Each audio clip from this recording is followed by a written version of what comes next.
اول لما تشوف ماركتير في حياتك اساله السؤال ده. ومن هنا ممكن تيجي فكره كامبين يتصرف عليها مش قد كده وتلاقي الامباكت بتاعها مرعب. في علم بقى الماركتنج جوروز بيسموه الديلي هوم ورك بتاع الماركتير. سالتهم هو مين مسؤول عن تارجت البروفيتابيلتي، قالوا لي HR. اللي بيراقب البلاك فرايداي هيعرف ان البلاك فرايداي السنه دي فشل. ان اي فانكشن في البيزنس اصلا هي قائمه علشان خاطر تكسب الملاك. بروفيتابيلتي. بس شارك تانك بيعملوا ايه الناس دول؟ انفسترز صح كده؟ المفروض دول ناس يعني اكسبرتس وهم فعلا تقال جدا، بس كل واحد فيهم ليه سايكولوجي مختلف. على فكره شطاره المعلم ان هو يلبس الاربع عبايات دول. هاو تو ليد كومبانيز ثرو ماركتنج. ازيك يا دكتور؟ ايه الاخبار حبيبي عامل ايه؟ كله كويس؟ كله تمام الحمد لله. احنا بقالنا كتير بنحاول نجهز لبودكاست ماركتنج جورو، وحضرتك في حاجات كتيرة قوي يعني اتكلمنا فيها وهنتكلم فيها، والضيوف والجيستس، بس مش عايزين نحرق الحاجات دي للناس. فعايزين الأول ناخد ملخص سريع كده، يعني ليه ماركتنج جورو وإيه ماركتنج جورو أصلا؟ يعني ايه ماركتنج جورو؟ بالظبط يعني معلم. جورو يعني معلم، او في نطق اخر عند الجماعه الامريكان بيقولها جورو. يعني معلم. يعني ايه معلم بقى في اللغه بتاعتنا احنا كمصريين؟ ان هو واحد خبير جدا عنده معلومات كويسه جدا وبيقود فريق وبيطلع الصبيان بتوعه يخليهم ايه، هم كمان معلمين في يوم من الايام. باختصار دي الفكره، ان الماركتير دلوقتي ما بقاش مجرد واحد بيعمل كامبين مترقعه وقلب على كده. لا، ده واحد يقدر يقود شركه كامله لتحقيق الفيجن. طب تفتكر ليه الماركتير بالذات هو اللي يقدر يعمل كده؟ وجهة نظرك ايه؟ والله بص، انا اعتقد لان هو الماركتنج فانكشن في الشركات هي اول بوينت بيتعمل بيها الكوميونيكيشن مع الكلاينتس. صح، يعني انت اقرب بوينت للكاستمر. بالظبط كده. الشخص او الجروب اللي بيبقى لامس التغيرات اللي بتحصل في البيهيفيرز بتاعه الكلاينت هو الماركتنج.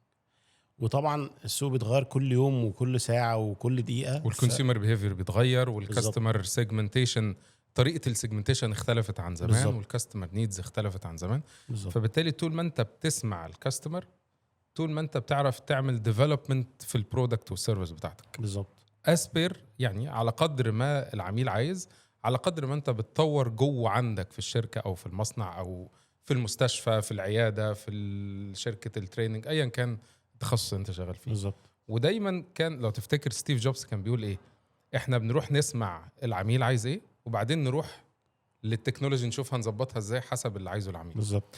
فالماركتير هو اللي بيقود التغيير داخل الشركه، وبالتالي هو اللي بيقود الكوميونيكيشن بعدين للكاستمر. فبيروح يسمع من الكاستمر، يروح يعدل جوه الشركه وهكذا. فلو الماركتير مش قادر ان هو يسمع كويس من الكاستمر ولا قادر ان هو يقود الشركه للتغيير، فبالتالي غالبا الشركه دي مش هتكمل في الماركت. صح. فبالتالي المعلم هو اللي بيقدر يعمل ايه؟ بيسمع ويوجه، يقود الشركه، وبالتالي ان هو يقود التغيير بقى، ويبقى هو اكنه هو اللي بيدير الشركه في الاخر. بالظبط. طيب يبقى احنا من هنا كده جت الفكره بتاعت ماركتنج جورو، ان احنا نعرف الناس ازاي how to lead companies through marketing. بالظبط. هو ده الهدف الاساسي. طيب ليه ماركتنج جورو؟ واشمعنى دلوقتي؟ لان التغير اللي حاصل والداينامكس اللي عند الكاستمرز زي ما انت قلت كده، كل يوم في حاجه غريبه بتحصل. والسوشيال ميديا اللي هي اللي بقت التشانل الاساسيه عشان توصل للكاستمرز بتوعك كل يوم بتتغير. احنا كنا بنعاني من كام يوم من الميتا اللي عملته في التشانل الابديت الاخيره. بالظبط. فبالتالي السوشيال ميديا بتتغير، الكاستمر نيدز بتتغير، بتتطور، بتوضح الاحتياجات. احنا عاده بنقسم احتياجات العميل لحاجتين، implicit need واكسبليسيت need. implicit يعني مدفونه داخليه بالظبط، غير واضحه. explicit يعني بيعبر عنها العميل. لو انت مثلا عايز تروح تشتري عربيه، هتقول للكار ديلر ايه؟ انا عايز ايه؟ عايز عربيه شكلها حلو، موديل كذا، ماركت كذا، كل الديتيلز دي. لكن في حاجه مش هتبقى باينه له. زي ايه مثلا؟ زي ان انا مثلا عايز ان انا ابقى قاعد جوه العربيه مرتاح مثلا. فدي يعني مش هتحصل. حتى انا فاكر لما جيت اجيب عربيتي انا اول عربيه طبعا جبتها انا عايز حاجه شكلها كويس. لما ركبت وتعبت والكلام ده كله، فجيت تاني مره انا دخلت، فالراجل بيقول لي ايه العربيه مواصفات مش عارف، فانا داخل لا انا بجرب الكراسي، يعني اقوم من هنا اقعد هنا، اقوم من هنا اقعد هنا، عشان خاطر انقي في الاخر حاجه هي مريحاني. يبقى انت في احتياجات مبدئيه في الاول خليتك تفتح باب العربيه وتدخل تجرب الكرسي. بالظبط. بس لو توجهنا بقى من كونك بتشتري عربيه لحاجه اعقد شويه، زي مثلا رايح تعمل عمليه تجميل مثلا، لا احتياجات كتير مش هتبقى واضحه لك. عمرك ما هتفكر في التخدير بالظبط وكرسي العمليات ولا سرير العمليات، ولا هتفكر مثلا في النتائج بعدين هتبقى عامله ازاي، لانك ما جربتش. لازم تشوف بعينك. فاقصد ايه؟ ان انت في implicit needs كتيره جدا عند الكاستمر ما بتبقاش باينه، مش باينه. فده التحدي اللي دايما عند الماركتير. وهو يمكن ده يعني اقول لك على حاجه، يمكن احنا كل شويه بنقول في ابديت جديد، في حاجه جديده حصلت، في حاجه جديده نزلت. الاي اي دلوقتي خلاص يعني بدا يخش في كل حاجه، او هو داخل خلاص في كل حاجه. البوينت الاساسيه فعليا اللي بتخلي كامبين تنجح من كامبين تانية ما تنجحش، هي النقطه بتاعت ان انا مذاكر البرودكت بتاعي كويس وعمال اطلع كم بنفيتس ممكن صحيح. يكون الاودينس ما بيتكلموش عنه. صحيح. بس هو هيمر بيها في الاكسبيرينس بتاعته مع البرودكت بتاعي، ومن هنا ممكن تيجي فكره كامبين يتصرف عليها مش قد كده وتلاقي الامباكت بتاعها مرعب. ليه بيحصل كده؟ اللي انت قلته ده مهم جدا، لان الماركتير كل ما كان بيعرف يطلع نيدز عند الكاستمر اكتر، وكل ما كان بيعرف يطلع فاليوز عند البرودكت بتاعه ويوفق بقى راسين في الحلال، فكده البيعه هتتم بشكل اسهل واسرع. فده على فكره ده بنسميه في علم بقى الماركتنج جوروز، بيسموه الديلي هوم وورك بتاع الماركتير. انه يكتشف نيدز اكتر ويطلع كمان ايه فاليوز اكتر من البرودكت بتاعه، ويبدا يكوميونيكيت ذم علشان يوفق الراسين في الحلال والبيعه تتم. بالظبط. ف الفاليوز دي بقى هي الحاجه الخطيره دي اللي بتميز براند عن التاني. في ظل التغيرات الرهيبه اللي عند الماركت دلوقتي، اللي جوه الماركت دلوقتي، الفاليوز دي مفروض تكون ليها 3 مميزات مهمين جدا. اولا انها تكون يونيك، مميزه عن الكومبيتيتورز او المنافسين. بالظبط. تطلعك كده ايه اوت ستاندنج بره الخناقه بتاعت او عركه عشان انا راجل اسكندراني، طلعك بره العركه اللي شغاله دي. فدي اهم ميزه، انك انت دايما تكون شايف المنافسين بتوعك بيعملوا ايه علشان تطلع فاليوز يونيك عن المنافسه. الحاجه التانية انها تكون سستينبل. يعني ايه سستينبل؟ يعني مستدامه مستمره، مش قيمه هتخليك تبيع النهارده وشكرا على كده. علشان كده موضوع مهم جدا، اللي بيراقب البلاك فرايداي هيعرف ان البلاك فرايداي السنه دي فشل، ما نجحش، مش زي السنه اللي فاتت. السنه اللي فاتت في براندات اتخلقت وكبرت بسبب البلاك فرايداي. السنه دي في براندات قفلت بسبب البلاك فرايداي. ليه؟ لانه باع فاليو مش سستينبل، باع ايه؟ ديسكاونتس، خصم فقط. فطالما انت بتبيع خصومات، فبالتالي دي مش فاليو اصلا سستينبل. السستينبل انك انت تبقى عايش مع العميل بتاعك، بتعمل فاليو تخلي العميل بتاعك طول الوقت محتاج لك. فدي الميزه الثانيه. باول ميزه ايه؟ اليونيكنس، انك بالزبط. تكون مميز عن الكومبيتيتورز. تاني ميزه انك انت تكون سستينبل او مستدام مع العميل بتاعك، حاجه بيعيش معاها، فاليو مستمره معاه، مش بيحتاجها فتره وبيدور على غيرك فيها.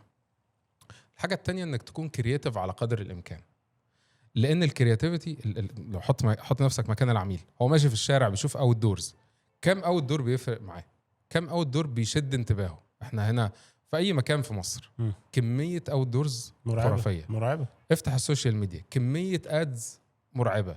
طب ايه اللي هيعلق معاه؟ انه يكون كرياتيف، انه يكون سستينبل، وانه يكون يونيك عن بقيه الكومبيتيتورز. مش شرط ان شكله حلو، مش شرط ان شكله حلو، الله ينور عليك. الكرياتيف مش انك تعمل حاجه شكلها حلو، لا، حاجه تبقى كونكتد بدماغ العميل. بالظبط. وفي نقطه مهمه جدا في موضوع الكونكشن ده، ان العميل بقى بيدور على الحاجه الايموشنالي كونكتد معاه. يعني الارتباط العاطفي، مش بس ارتباط عادي، لا، هو عايز يحس بشويه ايموشنز، عايز يحس ان هو ايموشنالي اتاتشد بالبراند ده. انت كأن البراند بيقول له انت متشاف. الله ينور عليك، صحيح. عشان كده كنت مره بحضر محاضره للسي او بتاع منصه اكس، لما كان اسمها تويتر، الكلام ده من كام سنه.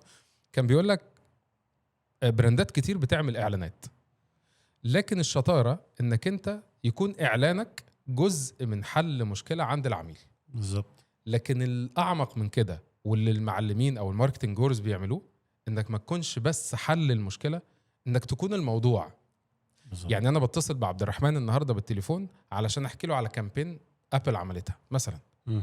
فانا كده مش بس نجحت ان انا اكون حل المشكله، لا ده انا الموضوع بتاع المكالمه. انا الحوار اللي العميل بتاعي بيتصل يقوله لصاحبه او قريبه او هكذا. ده قمه النجاح. دي المعلمه بقى في الماركتنج. انت خلاص عملت الثلاث مميزات بتوع الفاليوز، فاصبحت انت الموضوع بتاع الكلاينت بتاعك. بالظبط. هي انت عارف في نقطه كمان يمكن الناس يعني شويه انا بستغربهم لما بيبداوا يحصروا ان الفيديوز اللي اتفايرل او الكرييتيفز اللي اتفايرل على السوشيال ميديا بشكل عام ان دي حاجه فيها ضحك وهزار ورقص. اكيد صح. بنسمع ده كل يوم. صح. ونيجي حتى احنا اوقات نقول لكلاينت فيديو هاي فايرال، حاجه هتفايرل، في ايديا فايرالت، في كذا في كذا. فبتلاقي الناس يقول لك لا، ما انا معلش انا عايز اطلع ابقى محافظ على شكلي وعلى قيمي وعلى كل الكلام الجميل ده. لكن الحقيقه ان مش بس ان الحاجه بتضحك او لعب او ده اللي هتخليها فايرل، على قد ما التوبيك هو ممكن يكون حاجه مثلا بتقابلها الامهات في بيوتها كل يوم بس محدش يتكلم عنها، هي نفسها ما اتكلمتش عنها طبعا. عشان كده بتلاقي ان في مثلا توبكس او بوست صغيره معمول لها شير بالالافات. ممكن تلاقي موقف حصل لحد جوه الشركه، فحد طلع عمل عليه فيديو واتكلم عن الموقف دوت وبدا يقوله بشكل او باخر، فبتلاقي كل الناس بدات تشيره. طب ليه الكلام ده؟ لان هو توبك مفيش يعني بيمس حياه الناس، ايوه، لكن مفيش حد اتكلم عنه. فانت كانك جيت شلت التراب عن حته امبليسيت بقى، الكلمه اللي قلناها من شويه، حته مخفيه يعني. بالظبط. وفي نقطه مهمه، حته الفيراليتي هي مهمه، ان الواحد يجو فايرال عند الناس، بس ما تبقاش سناب، هي طلعه واحده بالزبط. واختفت. انت عارف يعني برضو يهمني ان اي ماركتير تساله السؤال ده. اول لما تشوف ماركتير في حياتك اساله السؤال ده، قول له يعني ايه ماركتينج؟ what is the definition of marketing؟ يعني معلمين التسويق بقى بيقول لك اجابه السؤال ده هو building a long term relationship، building profitable relationship with the customer. يعني انك تبني علاقه مع العميل على اللونج تيرم وتكون مربحه. يعني اي ماركتير دلوقتي يقول لك انا ماليش دعوه بالتارجت ده عند السيلز، اعرف ان هو بلح. اي ماركتير يقول لك انا مش هعرف ابني لك كامبين، عايز اعمل كامبين وشكرا على كده، اعرف ان هو بلح. لا، احنا عايزين مش ماركتير يعمل كامبين، لا ماركتير يبني لك ريليشن شيب، علاقه زي الجواز كده بالظبط، علاقه دايمه مع العميل بتاعك وتكون مربحه. لو اي خلل في الديفينيشن ده حصل، اعرف ان ده مش ماركتنج، ده اي حاجه تانية غير هي بص، انا بالنسبه لي الفيصل في النقطه دي ودي حتى انا فاكر كان في يعني دكتور في الام بي اي مش متذكر اسمه، كان اتكلم معانا فيها. كان حد بيتكلم بقى في الخناقه بين البيع والتسويق ومش عارف ايه، ف ساعتها اتكلمنا او السياق بتاع الحوار كان رايح ليه ان اي فانكشن في البيزنس اصلا هي قائمه علشان خاطر تكسب الملاك بس كده مكسب. ففكره أنا ان انا اشتغلت في شركه، انا اسف على قطع كلامك بس افتكرت حاجه مهمه. اشتغلت في شركه كان تارجت البروفيتابيلتي، ربحيه الشركه كان على الاتش ار مانجر. مستغرب، سالتهم هو مين مسؤول عن تارجت البروفيتابيلتي؟ قالوا لي الاتش ار. ايه ده؟ ايه الفكر ده؟ هو بالنسبه لهم الاتش ار هو اهم واحد في الاورجانيزيشن. ليه سالت بقى طبعا عشان افهم ليه. قالك الاتش ار ده المسؤول عن توظيف الناس الكويسه وعن تقييم اداء الموظفين اللي موجودين. فبالتالي لو الموظفين اللي موجودين دلوقتي حققوا الربحيه يبقى الاتش ار قام بدوره. نفس الفكره عند الماركتنج. صح. لو انت ما اخترتش العميل الصح ورحت له بالرساله الصح بالبرايسنج الصح، اللي هم الفور بيز بقى بتوعنا اللي كل الماركتيرز حافظينهم، هذا 4 بيز و5 بيز و7 مش عارف ايه، دلوقتي بقى 36 و48 وحاجات كتيره كده. لكن في الاخر الهدف ايه؟ الشغلانه دي بتعمل ايه في الاخر؟ profitable customer relationship management فقط. صح. لو عملنا دي بشكل صحيح انت كده عملت، حققت الديفينيشن بتاع الماركتنج. طيب هل يعني اي حد بيتفرج على البودكاست ملوش علاقه بالماركتنج هيبقى البودكاست مش مناسب ليه؟ ولا يعني قصدك مثلا اقسام زي بتوع اقسام تانية بقى باقي البيزنس فانكشنز بقى الفاينانس الاوبريشنز الاتش ار وهكذا يعني. شوف انت ممكن انت تجاوب على السؤال ده ببساطه. انت اخد MBA بالظبط، هل درست ماركتنج بس؟ انت تخصصك ماركتنج. ليه لازم يبقى عندك فكره عن كل الاقسام؟ علشان يبقى في common language، في لغه تفاهم. انت مثلا عايز تتعامل مع قسم الماليه الفاينانس ديبارتمنت، لازم يبقى في لغه مشتركه. هو ما بيفهمش غير المعايير والكي بي ايز والكوست والبنفيت والكلام ده. انت هتروح تقول له انجيجمنت وريتش والكلام بتاعنا ده مش هيفهمه. فانت لازم تكلمه بلغته. لازم يبقى في زي داشبورد بتعرف انت تقراها كماركتير، وبيعرف الاتش ار يقراها، بيعرف الفاينانس يقراها. هو نفس القصه، لازم يبقى عارف حاجات تخليه في كومن لانجوج. عشان كده اصلا بيبقى في تضارب بين الاقسام. خلي بالك، يعني انا برضو زمان لما كان لسه الماركتينج مش مفهوم بالنسبه لناس كتير، كان بتوع الماليه دايما يقول لك اصل احنا ما بنفهمش انت بتعمل ايه. لا، انا عانيت عشان افهم الناس انا بعمل ايه. لازم يفهموا. ولو انت تعاملت مع الموضوع على انه اسرار وده شغلي وانا بحافظ على شغلي، الكلام ده قديم قوي. انت دلوقتي في عصر بتحاول تشو اوف كل حاجه علشان الناس تفهمك بالظبط وتساعدك في شغلك. فيعني البودكاست هدفه ان احنا هنتكلم عن معلمين الماركتينج، بس مش للماركتيرز بس، للماركتير وغير الماركتير. وعلى فكرة أنا يعني برضو من الضيوف اللي كلموني أو اللي تواصلنا معاهم، يعني ناس مش ماركتيرز بس نجحوا في الماركتينج. يعني واحد انتربرينور مثلا عمل نقلة نوعية في الماركتينج بتاع منتجات مصرية في كوريا واليابان. طب ده ما يستحقش انك تسمع له؟ يستحق طبعا. فبالتالي احنا عايزين نستضيف ناس كل الكلام هيهم الماركتيرز وغير الماركتيرز، وإن كان بنبص له من المنظور بتاع التسويق يعني. طيب هل نقدر نقول ان منظور التسويق اللي حضرتك بتتكلم عنه ده اللي هو منظور البروفيتابيليتي على مستوى البيزنس، ولا اي منظور بالظبط؟ شوف، هو اللغة اللي كانت سائدة خلال الفترة اللي فاتت هي لغة الأرقام. بالظبط. فتلاقي الشركات كلها كانت بتعصر نفسها داخليا على الأرقام. لما الأرقام بقت سهل الحصول عليها وسهل الوصول ليها، اتغير الفكر. بقينا بنقول يا جماعة البيزنس بقى رايح قوي ناحية الأرقام من غير هيومانيزيشن. فبقى في توجه دلوقتي للهيومانيزيشن بتاع المانجمنت. يعني تخيل انت دلوقتي الناس بتتجه إلى أنسنة الإدارة. يعني انت احنا خدنا بالنا مؤخرا بقى بعد 100 سنة ولا 150 سنة في علم الإدارة، احنا يا جماعة أصلا بنتعامل مع بشر. فاحنا لازم نفكر في نفسيات البشر. عشان كده ظهر تخصص اسمه organizational psychology او علم النفس الاداري، او كان زمان اسمه industrial psychology علم النفس الصناعي. فبالتالي بدأنا نرجع لورا بقى نقول ايه، احنا بني ادمين وبنتعامل مع بني ادمين. عشان كده السوفت سكيلز والهيومن ديفلوبمنت والليدرشيب والكونسبتس دي بقت اهم بكتير جدا من الارقام، لان الارقام خلاص بقت متوفره. اي حد دلوقتي يقدر يوصل للارقام. اي حد دلوقتي يقدر يعمل برزنتيشن رائعه، AI خلص كل حاجه. لكن مش كل الناس عندها الهيومانيزيشن، ان انا افكر في التيم بتاعي على انه انسان. بالظبط. ايه اللي يهم الانسان عشان يبقى منتج اكتر؟ ايه اللي يهم الانسان عشان اطور من فكره فبالتالي يبدع اكتر في شغله، وهكذا. ده وتفكر كمان في العميل على انه انسان مش ما هي مش هي رقم هي يعني. دي كان سايمون سينك كان بيتكلم في ليه مقوله يعني بيقولها، يقول لك ان 100% من الموظفين بشر، و100% من المستثمرين بشر، و100% من العملاء بشر. ففي الاول في الاخر الكونكشن ده لحد دلوقتي لسه هنشوف قدام بقى في بقى AI وايجنتس وروبوتات وبتاع.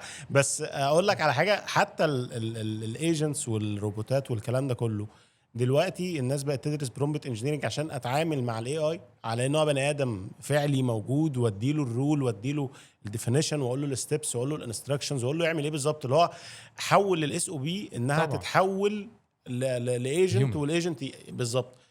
ففي الاول وفي الاخر انت في النهايه هتتعامل مع بشر، حتى صحيح. لو اي اي فهو دريفن باي يعني هيومن ثينكينج يعني. صحيح. عشان كده احنا يعني لازم واحنا بنتكلم على معلم التسويق او ماركتنج جورو نقول ازاي how to humanize الكونسبت دي. ازاي تفكر على ان العميل ده انسان وعنده مشاعر، فانت بتكوب مع مشاعره. ازاي تفكر ان اللي هينفذ الكامبين بتاعتك ده انسان وهيبقى عنده مشاكل وعنده اخطاء وهكذا. فمعلم التسويق بيبقى شايف في حاجه كده كانت هارفارد عملتها من حوالي 7 سنين، اتكلمت على كونسبت اسمه ذا فوكسد ليدر او قائد التركيز. بيقول لك قائد التركيز ده لازم يركز داخليا جواه على نفسه، وخارجيا يركز على تصرفاته مع الناس اللي حواليه، ثم بعد ذلك انترناشنالي او جلوبالي تفكر انت مع المجتمع اللي انت عايش فيه. الثلاث تركيزات دول لو اجتمعوا عند شخص بقى فوكسد ليدر.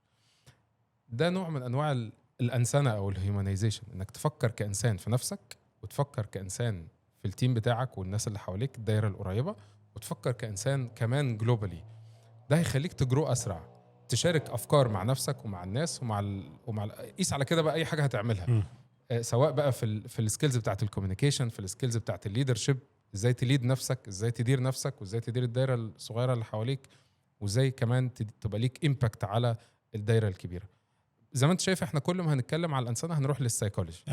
فهيبقى في حلقات خاصه بماركتنج سايكولوجي وسيلز سايكولوجي بالظبط. يعني الموضوع كتير قوي. هي النقطه يمكن في السايكولوجي زي ما حضرتك قلت، هو اللي هيجيب لنا الحاجات الامبليسيت اللي مش ظاهره طبعا، كفاليوز وبنفيتس وفيتشرز، كل حاجه بتمس الاند يوزر او الكاستمر في النهايه. السايكولوجي هو اللي هيقدر يظهرها لنا. وفي الاول وفي الاخر احنا هنفضل نبيع للناس، فانا محتاج اتعامل معاه بالطريقه اللي تخليني يعني باني معاه ايموشنال اتاتشمنت قوي، علشان خاطر يشتري مني واطلع بره المنافسه السعريه واطلع بره كل التفاصيل دي. وحتى يمكن انا فاكر كنا مره بنتكلم في توبيك كده خاص بالعقل اللاواعي، وانا كان بالنسبه لي الكلام ده يعني هنطلع نضحك على الناس، فاهمني؟ ده حقيقي جدا. فجيت لما بدأنا نتعمق في الموضوع اكتر فلقيت ان مثلا يقول لك العقل اللاواعي هو اللي بياخد القرار اصلا بنسبه 80-90%. فتيجي تبص على الواقع يقول لك انت لما بتيجي تكلم حد فانت بتبدا ان انت تقول له والله ده الامباكت بتاعه قد كده، الريتيرن بتاعه قد كده، ده التغيير اللي هيعمله معاك قد كده. انت عمال تتكلم في بنفيتس بنفيتس بنفيتس بنفيتس، فلما تيجي في الاخر حتى تقول له وده الكوست بتاعته 5x، هو يعني عقله بيفوق هنا، بس هو بيقنع نفسه بنفسه. فانت بترد عليه بالرد اللي هو اصلا عايز يسمعه، وممكن يكون هو قاله اصلا قبل كده. انا عايزك تبص على مثلا حلقات شارك تانكس. شارك تانك بيعملوا ايه الناس دي؟ دول انفسترز صح كده، المفروض دول ناس يعني اكسبرتس، وهم فعلا تقال جدا يعني. بس كل واحد فيهم ليه سايكولوجي مختلف. واحد منهم لما يسمع رقم تلاقيه فوق، واحد منهم قاعد بيراقب الشخص يقول له على فكرة انت عجبتني قوي. فهو اشترى الراجل. واحد بيشتري الرقم، واحد بيشتري الراجل، واحد بيشتري فيجن، بيشوف ان في فيجن للمشروع ده، وفي واحد تاني بيشتري كوست، انا هدفع كام وانت التكاليف عامله ازاي وبروفيتابيلتي عامله ازاي وهكذا.